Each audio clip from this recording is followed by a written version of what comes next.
Welcome back. You're watching France 24. Coming up, the British Prime Minister, the first foreign head of state, welcome to the White House since the inauguration of Donald Trump. Before meeting Theresa May, Trump tweets Mexico has taken advantage of the U.S. for long enough. This as his administration suggests a 20% tax on products imported from south of the border. We'll be talking about it now in The World This Week.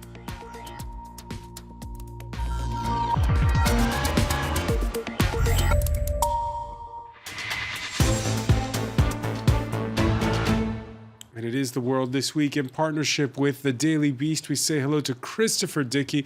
And we're also pleased to welcome Arthur Macmillan, who we're used to having you from time to time on the telephone in Tehran, now chained to the desk here in Paris at the French news agency AFP. Thanks for being with us.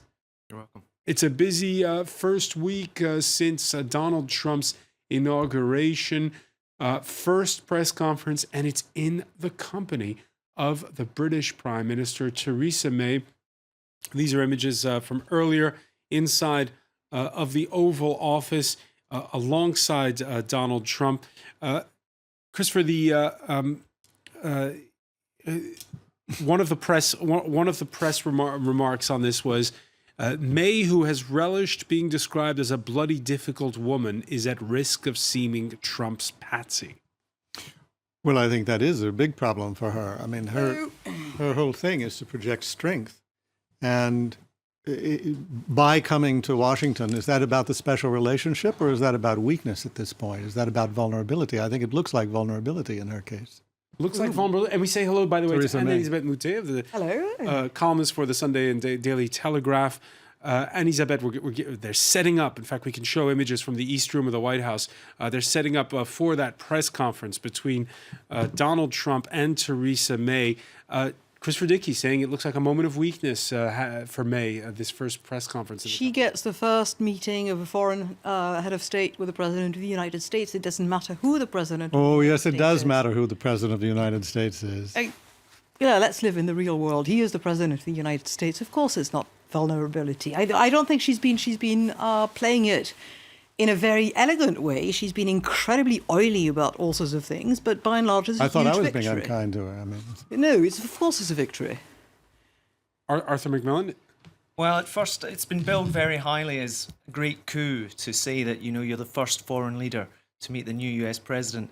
But Theresa May's really approaching this from a position of necessity as opposed to strength, because very much she's not in a strong position at home. She's probably got a divided cabinet. She's struggling over the Brexit negotiations, and she's been very forthright saying that this is about trade with the United States. It's one of the foremost rules in Donald Trump's The Art of the Deal, is that you never approach a negotiation from a position of weakness or laying out your stall, because the moment you have said that, you're dead. and she's not the first British leader to meet with him. Nigel Farage was the first British leader to meet with him, Well, who's leader. much more his kind of guy. But still, I can see what you're saying, but it still is a coup. She needs that because she is, I'll tell you where she is in a position of weakness, and I think she's dead. It's approaching Europe. And if she's, this is in front of Juncker that she basically has got not a jambe to stand in, as they would say in this country, so no. But in terms of that, it's all image, it's all perception. Perception is probably a good thing anyway. It's ticking a lot of boxes. The bust of Churchill by Jacob Epstein, which is back into the Oval Office. Which Barack Obama took down. Which Barack Obama took out 8 years ago. Some people said it was because there was resentment about the colonial rule of the British, especially in Kenya. But, it looked bad. It looked bad. It looked bad taking that away. It looked like you don't matter, you're a small country. She goes back. It helps. It may not help in negotiations, but it helps at home. And you're quite right to say that she's embattled at home. She completely is embattled at home. She has been waffling about Brexit basically since the day she replaced everybody at the post. So that's true, but I think this is a feather in her cap. At the end of the day, most of the trade she does, even if she does sign a deal with the United States, will still be with Europe. Of course. Of course, it's all smoke and mirrors. I totally agree on this one. It's all smoke and mirrors, but still, it is interesting. And I would say one thing. I don't think Trump knows it, but I'm pretty sure Trump's staff know that at this stage, Trump receiving somebody who has symbolic meaning for America, for British-American alliance. They remember when, and that's very important too, because what do we know? We know about a president who is making good on his campaign promises, however crazy, and he then drowns the effect of that by complaining about crowd numbers. So looking statesmanlike for a change is a good thing for him too. They both need the meeting. Well, we'll see how statesmanlike he looks, doesn't it? Well, up to a point, yes. For a value of statements like applying to orange, yes. The actual pragmatism of this move doesn't quite equate with the numbers, because in 4 of the last 5 years, Britain has sold more things to the United States as it has bought. And those are things that, in theory, could be made by Americans in America. And if Donald Trump does push through on this America First process, there is a very easy way for him to rein Theresa May in. And it's very worth stating that only 45 billion of British exports goes to the United States compared to 171 in Europe. And at the moment, Theresa May is not in favour in Europe. Brussels have been hammering her this week, saying you cannot do a deal with the United States, you're still with us. So she could end up being pincered by both sides. Could end up being penciled by both sides. You get to the point that's got, the rest of the globe worried. Trade. For Donald Trump, he's now president. Old habits dying hard, tweeting in the middle of the night, using social media to take on the United States as neighbor to the south. The one on Thursday was a doozy. If Mexico is unwilling to pay for the badly needed wall, then it would be better to cancel the upcoming meeting. That upcoming meeting he was talking about, scheduled for next Tuesday with Mexico's President Enrique Peña Nieto. Very good conversation in the White House with senior staff on the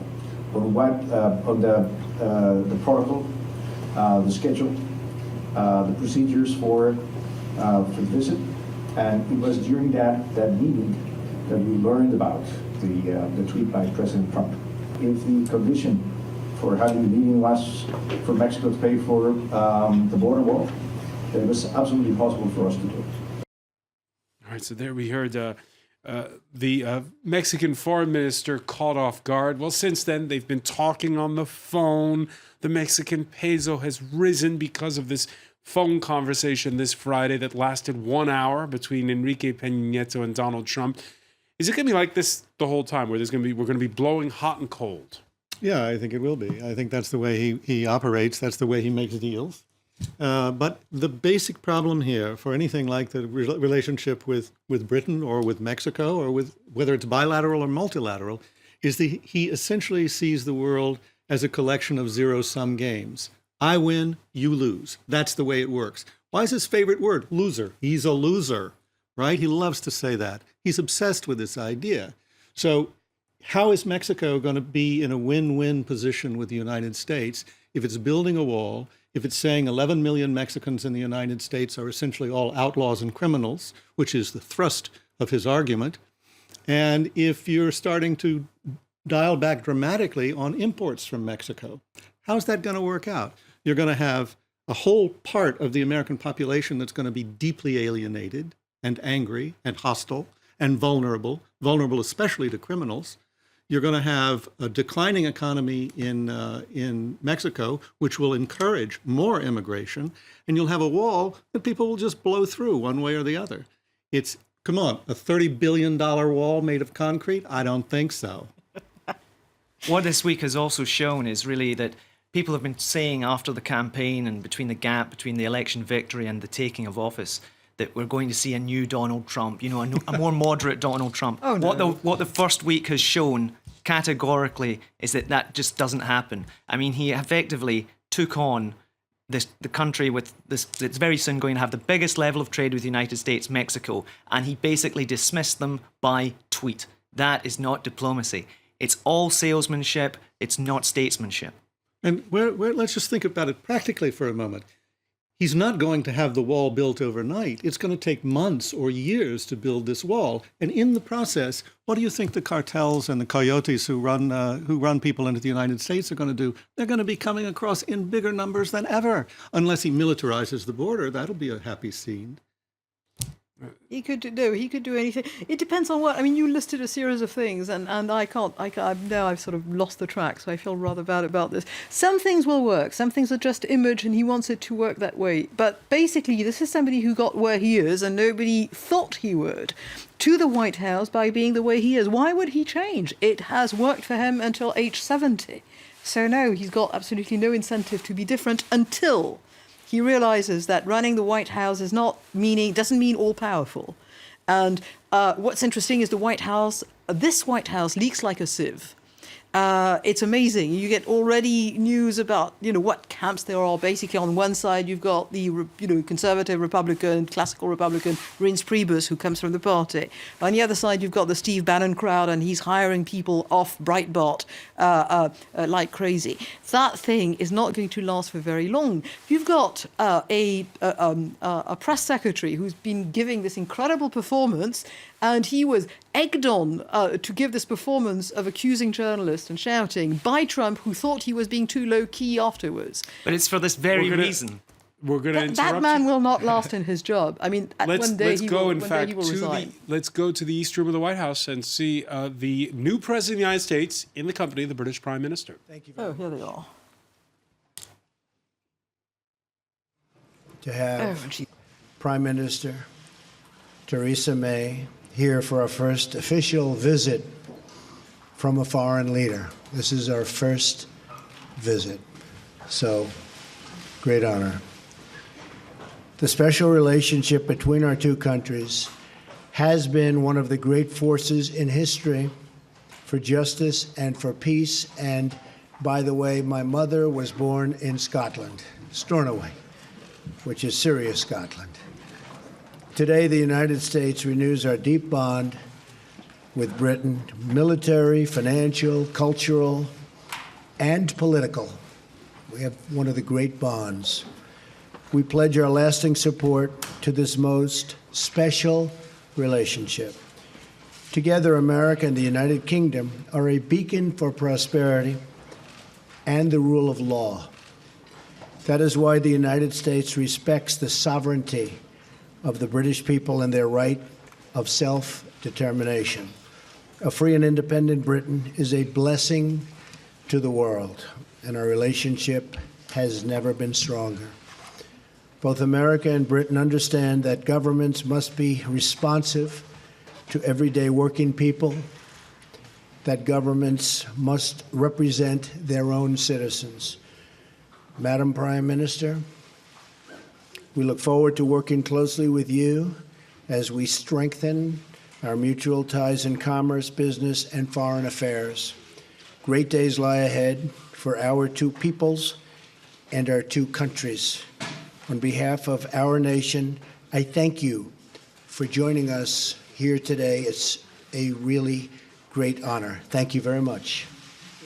Well, thank you very much, Mr. President. And can I start by saying that I'm so pleased that I've been able to be here today, and thank you for inviting me so soon after your inauguration. And I'm delighted to be able to congratulate you on what was a stunning election victory. And as you say, the invitation is an indication of the strength and importance of the special relationship that exists between our two countries, a relationship based on the bonds of history, of family, kinship, and common interests. And in a further sign of the importance of that relationship, I have today been able to convey Her Majesty the Queen's hope that President Trump and the First Lady would pay a state visit to the United Kingdom later this year, and I'm delighted that the President has accepted that invitation. Now, today we're discussing a number of topics, and there's much on which we agree. The President has mentioned foreign policy. We're discussing how we can work even more closely together in order to take on and defeat Daesh and the ideology of Islamist extremism wherever it's found. Our two nations are already leading efforts to face up to this challenge, and we're making progress with Daesh losing territory and fighters, but we need to redouble our efforts. And today we're discussing how we can do this by deepening intelligence and security cooperation and critically by stepping up our efforts to counter Daesh in cyberspace, because we know we will not eradicate this threat until we defeat the ideology that lies behind it. Our talks will be continuing later. I'm sure we'll discuss other topics, Syria and Russia. On defence and security cooperation, we're united in our recognition of NATO as the bulwark of our collective defence. And today, we've reaffirmed our unshakable commitment to this alliance. Mr. President, I think you confirmed that you're 100% behind NATO. But we're also discussing the importance of NATO continuing to ensure it is as equipped to fight terrorism and cyber warfare as it is to fight more conventional forms of war. And I've agreed to continue my efforts to encourage my fellow European leaders to deliver on their commitments to spend 2% of their GDP on defence so that the burden is more fairly shared. It's only by investing properly in our defence that we can ensure we're properly equipped to face our shared challenges together. And finally, the President and I have mentioned future economic cooperation and trade. Trade between our two countries is already worth over £150 billion a year. The US is the single biggest source of inward investment to the UK, and together we've around $1 trillion invested in each other's economies. And the UK-US defence relationship is the broadest, deepest and most advanced of any two countries, sharing military hardware and expertise. And I think the President and I are ambitious to build on this relationship in order to grow our respective economies, provide the high-skilled, high-paid jobs of the future for working people across America and across the UK.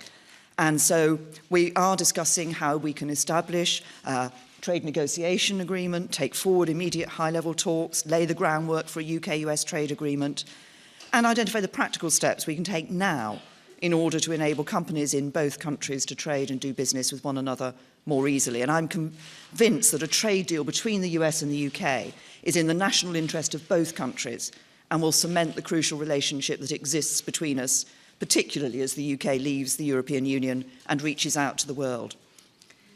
Today's talks, I think, are a significant moment for President Trump and I to build our relationship, and I look forward to continuing to work with you as we deliver on the promises of freedom and prosperity for all the people of our respective countries. Thank you. Thank you very much. That's very nicely stated. Steve Holland. Where's Steve? Steve, yes. Thank you. You're going to be speaking tomorrow with the Russian president. Yes. What message would you like to convey to him? How close are you to lifting some of the sanctions imposed on Russia over its Ukraine incursion? What would you expect in return? And Prime Minister May, do you foresee any changes in British attitudes towards sanctions on Russia? Well, I hear a call was set up, Steve, and we'll see what happens. As far as the sanctions, very early to be talking about that. But we look to have a great relationship with all countries, ideally. That won't necessarily happen. Unfortunately, probably won't happen with many countries. But if we can have, as we do with Prime Minister May and the relationship that we've all developed, and even in the short relationship that we've just developed just by being with each other, we're going to have lunch, and we've really had some very interesting talks and very productive talks. But if we can have a great relationship with Russia and with China and with all countries, I'm all for that. That would be a tremendous asset. No guarantees, but if we can, that would be a positive, not a negative. Okay?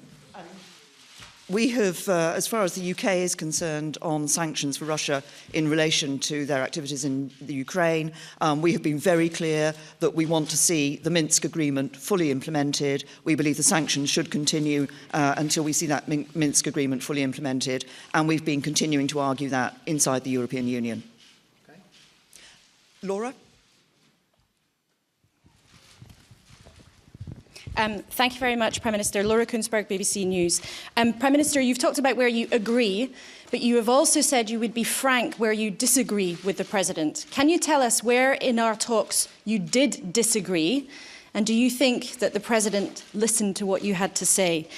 And, Mr. President, you've said... We'll see what she says.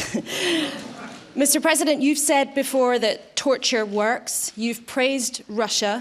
You've said you want to ban some Muslims from coming to America. You've suggested there should be punishment for abortion.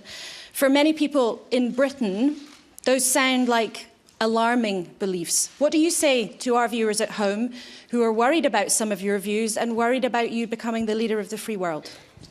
This was your choice of a question. There goes that relationship.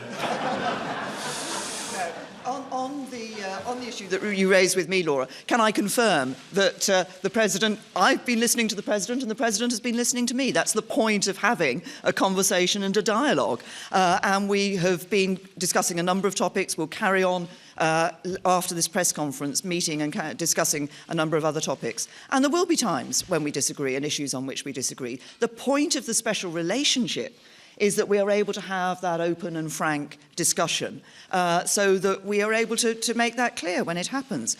But I'm clear also that there are many issues on which the United Kingdom and the United States stand alongside one another, many issues on which we agree. And I think, as I said yesterday in my speech, that we are at a moment now when we can build an even stronger special relationship, which will be in the interests not just of the UK and the United States, but actually in the interests of the wider world as well. Very good. We have a great general who has just been appointed Secretary of Defense, General James Mattis, and he has stated publicly that he does not necessarily believe in torture or waterboarding, or however you want to define it. Enhanced interrogation, I guess, would be a word that a lot of people would like to use. I don't necessarily agree, but I would tell you that he will override because I'm giving him that power. He's an expert. He's highly respected. He's the general's general. Got through the Senate very, very quickly, which in this country is not easy, I will tell you. And so I'm going to rely on him. I happen to feel that it does work. I've been open about that for a long period of time. But I am going with our leaders. And we're going to win with or without, but I do disagree. As far as, again, Putin and Russia, I don't say good, bad, or indifferent. I don't know the gentleman. I hope we have a fantastic relationship. That's possible, and it's also possible that we won't. We will see what happens. I will be representing the American people very, very strongly, very forcefully, and if we have a great relationship with Russia and other countries, and if we go after ISIS together, which has to be stopped, that's an evil that has to be stopped, I will consider that a good thing, not a bad thing. How the relationship works out, I won't be able to tell you that later. I've had many times where I thought I'd get along with people, and I don't like them at all. And I've had some where I didn't think I was going to have much of a relationship, and it turned out to be a great relationship. So, Theresa, we never know about those things, do we? But I will tell you one thing. I'll be representing the American people very strongly. Thank you. How about John Roberts, Fox? Mr. President, thank you so much, Madam Prime Minister. It's my understanding, Mr. President, that you had an hour-long phone call this morning with President Enrique Peña Nieto of Mexico. Could we get an update on where the relationship is? Further to that, what do you say to your critics who claim that you have already soured a relationship with a very important U.S. ally? And Madam Prime Minister, if I may ask you as well, are you concerned about the state of relations between the United States and Mexico? Sir? Well, I think the Prime Minister, first of all, has other things that she's much more worried about than Mexico and the United States relationship. But I will say that we had a very good call. I have been very strong on Mexico. I have great respect for Mexico. I love the Mexican people. I work with the Mexican people all the time. Great relationships. But as you know, Mexico, with the United States, has out-negotiated us and beat us to a pulp through our past leaders. They've made us look foolish. We have a trade deficit of $60 billion with Mexico. On top of that, the border is soft and weak. Drugs are pouring in. And I'm not going to let that happen. And General Kelly is going to do a fantastic job at Homeland Security. As you know, we swore him in yesterday. We have a really, I think, a very good relationship, the President and I. And we had a talk that lasted for about an hour this morning. and we are going to be working on a fair relationship and a new relationship. But the United States cannot continue to lose vast amounts of business, vast amounts of companies, and millions of people losing their jobs. That won't happen with me. We're no longer going to be the country that doesn't know what it's doing. And so we are going to renegotiate our trade deals, and we're going to renegotiate other aspects of our relationship with Mexico. And in the end, I think it'll be good for both countries. But it was a very, very friendly call. I think you'll hear that from the president, and I think you'll hear that from the people of Mexico that really represent him and represent him very well. And I look forward to, over the coming months, we'll be negotiating, and we'll see what happens. But I'm representing the people of the United States, and I'm going to represent them as somebody should represent them, not how they've been represented in the past, where we lose to every single country. As the President himself has said, the relationship of the United States with Mexico is a matter for the United States and Mexico. Tom. Mr. President, you said you'd help us with a Brexit trade deal. You said you'd help us with a Brexit trade deal. You said you'd stand by us with NATO. But how can the British Prime Minister believe you? Because you have been known in the past to change your position on things. And also, Mayor, it's a question to both of you. People are fascinated to know how you're going to get on with each other. You're so different. The hard-working daughter of a vicar, the brash TV extrovert. Have you found anything in common personally yet? Actually, I'm not as brash as you might think. and I can tell you that I think we're going to get along very well. You know, it's interesting because I am a people person. I think you are also, Theresa. And I can often tell how I get along with somebody very early, and I believe we're going to have a fantastic relationship. Brexit, and I really don't change my position very much. If you go back and you look, my position on trade has been solid for many, many years, since I was a very young person, talking about how we were getting ripped off by the rest of the world. And I never knew I'd be in this position where we can actually do something about it. But we will be talking to your folks about Brexit. Brexit was an example of what was to come. And I happened to be in Scotland at Turnberry cutting a ribbon when Brexit happened. And we had a vast amount of press there. And I said, Brexit, this was the day before, you probably remember, I said, Brexit is going to happen. And I was scorned in the press for making that prediction. I was scorned. And I said, I believe it's going to happen because people want to know who's coming into their country and they want to control their own trade and various other things.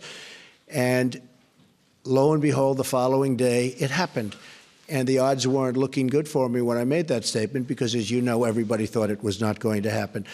I think Brexit's going to be a wonderful thing for your country.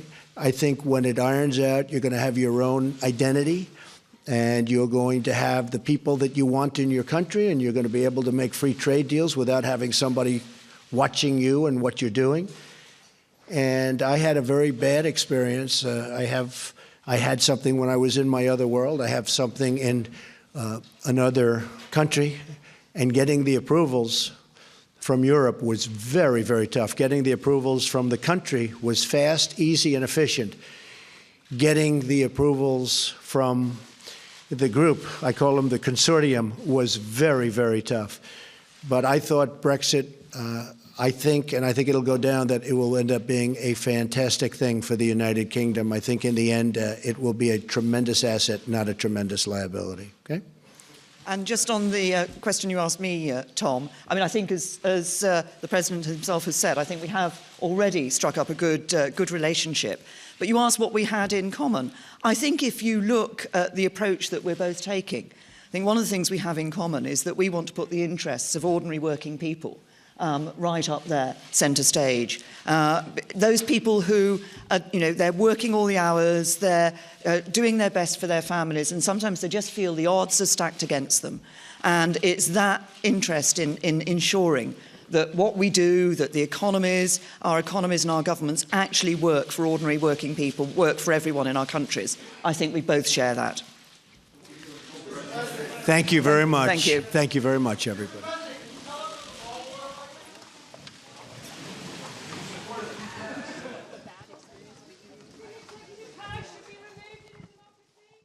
All right, you've been watching live remarks from the White House. The very